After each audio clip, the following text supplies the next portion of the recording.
You know, there's a conspiracy happening right now. Not in some shadowy back room, but right there on the screen you're holding.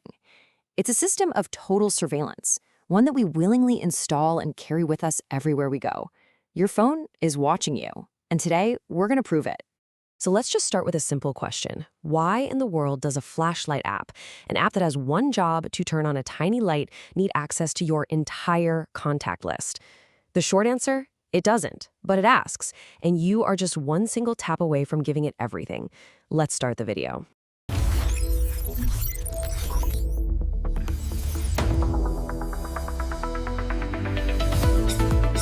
Every single day, millions of us voluntarily install spies in our pockets. And we don't do it at gunpoint, no. We do it for the convenience of a free game or a silly photo filter. We are literally trading our deepest, most private secrets for the most trivial digital toys. Look, think about it in the real world for a second. Let's say you go to a store, you buy a physical calculator. You get it home, you open it up, and you find out it has a secret GPS tracker and a microphone inside, constantly recording where you are and listening to everything you say. What would you do? You wouldn't just be upset, right? You'd feel completely violated. You'd probably smash it with a hammer, you'd throw it away. It's such an obvious, unacceptable breach of privacy. But in the digital world, this happens every single time you download a new app. It gives you this list of demands disguised as a friendly request for permissions.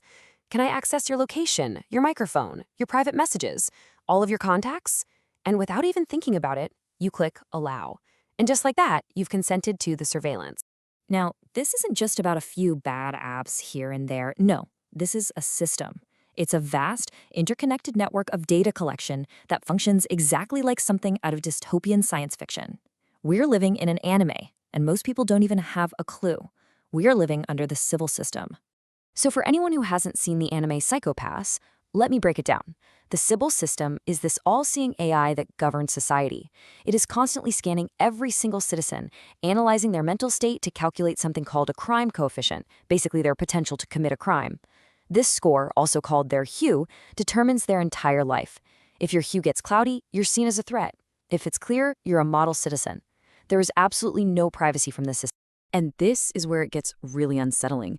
How perfectly this fiction maps onto our reality. The all-seeing Sybil system? Well, that's just big tech and the data brokers, isn't it? Constantly watching us. Those dominator scanners that the agents point at people, those are the apps on your phone. Every single one is a scanner, analyzing your behavior. And that crime coefficient, that hue that judges your very soul, that is your personal data profile. It's this invisible score that determines the ads you see, the news you're shown, and maybe even if you qualify for a loan. We built the system ourselves, and we carry its main scanner right in our pockets. So you have to be asking, how did this become legal? How did we all just agree to this insane level of surveillance? Well, we agreed because we all signed a contract that was hidden in plain sight, one that almost none of us have ever actually read. See, inside every single Android app, there is a file. It's called AndroidManifest.xml. Now, this isn't just a bunch of code. It's the app's list of demands. This is where the developer spells it out. I demand access to your camera. I demand the right to read your location. I demand the power to see every text message you send and receive. When you tap that install button, you are digitally signing this contract without ever seeing the fine print.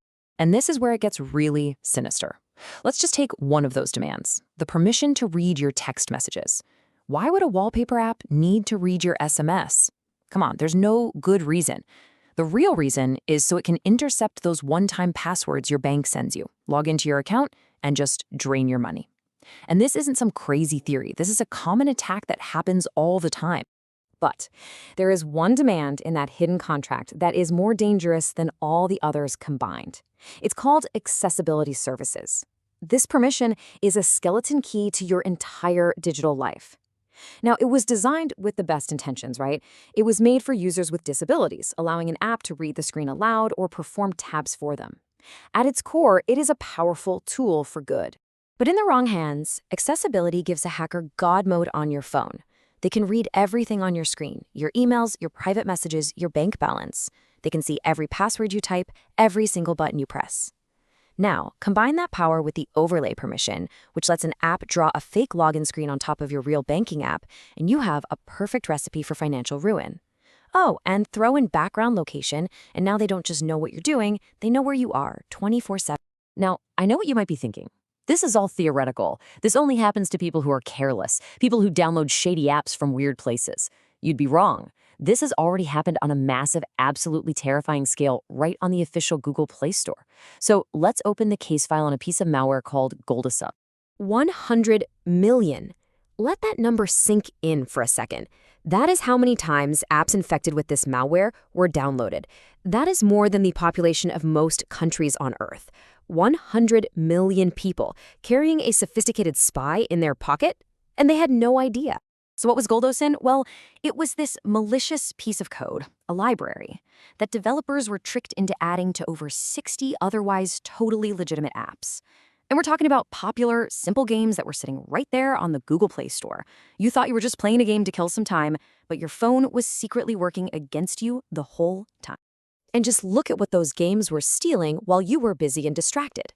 They grabbed a list of every single app installed on your phone, a complete history of every Wi-Fi network you've ever connected to, at home, at work, at your friends' houses, a log of every Bluetooth device you've ever paired, and of course, a detailed history of your precise GPS locations. Your game was building a complete intelligence profile on you. It was calculating your hue. So the spies are in the games, they're in the utility apps. At this point, you might be thinking, okay, I get it. I'll just use a VPN to protect myself. A virtual private network, a tool literally designed for privacy. But what if I told you that one of your biggest supposed protectors is actually one of the biggest traitors? There's this old saying in the tech world, a saying that has never ever been more true than it is today. You've definitely heard it before. If the product is free, then you are the product. Look, running a global network of high-speed VPN servers costs millions upon millions of dollars. You've got hardware, bandwidth, maintenance. So how does a company offering a free service possibly pay those bills? It's simple. You do. You pay with your data. Let's be crystal clear about this. A free VPN is not a charity. It's a business model. It is an application specifically designed to route all of your internet traffic through their servers so they can log it, package it up, and sell your browsing history to the highest bidder. You go to them looking for privacy, and what you get is a legal spy. It's the perfect trap. Okay, I know. The picture we've painted is bleak. The system is real, the spies are everywhere, and even the tools that are supposed to protect us can be corrupted. It feels pretty hopeless. But you are not powerless. It's time to learn how to check your own digital hue, to see who's watching, and to start taking back control. Your first, and honestly most powerful, defense is a mindset. It's called the rule of least privilege, and it's incredibly simple. First, before you grant any permission, just ask yourself, does this app absolutely need this permission to do its job? Does a calculator need my contacts? No. Second, action. Deny the permission. And here's the most crucial step, the ultimatum. If the app refuses to run without that unnecessary permission, it's holding its own features hostage. Uninstall it immediately. The developer is showing you their true colors right there. All right, let's talk about your toolkits. On any modern Android phone, go into your settings and find the privacy dashboard. It's a log. It shows you exactly which apps have accessed sensitive things like your camera, your microphone, and your location in the last 24 hours. You may be shocked at what you find. And if you really want to opt out of this whole surveillance economy, go explore F-Droid. It's an alternative app store filled with free, open-source apps built by a community that actually respects your privacy. They don't track you, period. The Sybil system is real, and it feeds on our ignorance, on us just clicking allow without thinking. The only way to fight back is with vigilance. Read the permissions, question every single request, trust your cut. Don't let your hue get clouded. Next, we enter the War Room, Episode 19, The Hacker's Toolkit, Kali Linux Tools.